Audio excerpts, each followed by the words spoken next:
Hello, my name is Yough, and this is my testimony. I grew up in a household that didn't own a Bible and never went to church. Both my parents grew up with very religious parents who sadly turned them away from anything spiritual, so my parents decided to raise us without any reference to God. I like to say I grew up in a vacuum. Growing up without a moral compass, I felt lost and unanchored, like I was being carried away by a strong current of sin, but without the ability to fight against it. I remember very clearly the heavy and overwhelming sense of guilt that followed me around like a dark cloud. Every decision I made seemed to snowball into more bad decisions. By the time I was 21, I didn't want to live anymore, and I really stopped caring about what might happen to me. I walked into Cypress Bible Church one summer as a joke between my best friend and me.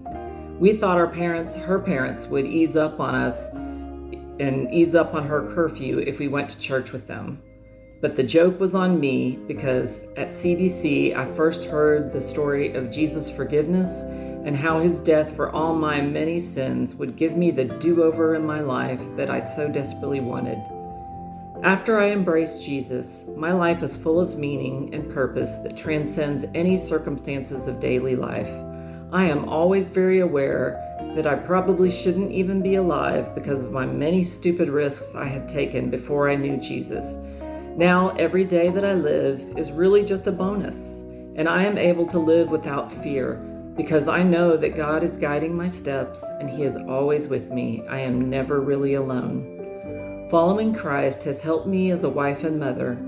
I'm not really sure how to parent, so I looked in the Bible for the experiences of Abraham, Joseph, and David. I tried to show my children the disappointing circumstances in their lives, but how these men responded to God in their teachable moments.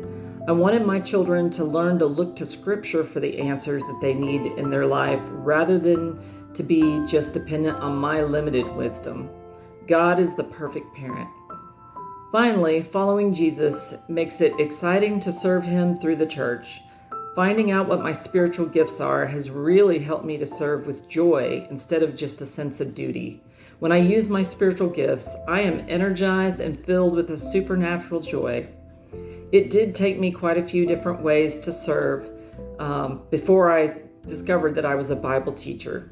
Now there is nothing I would rather do than teach the Bible, especially to children. So my story is really God's story, and it all began right here at CBC.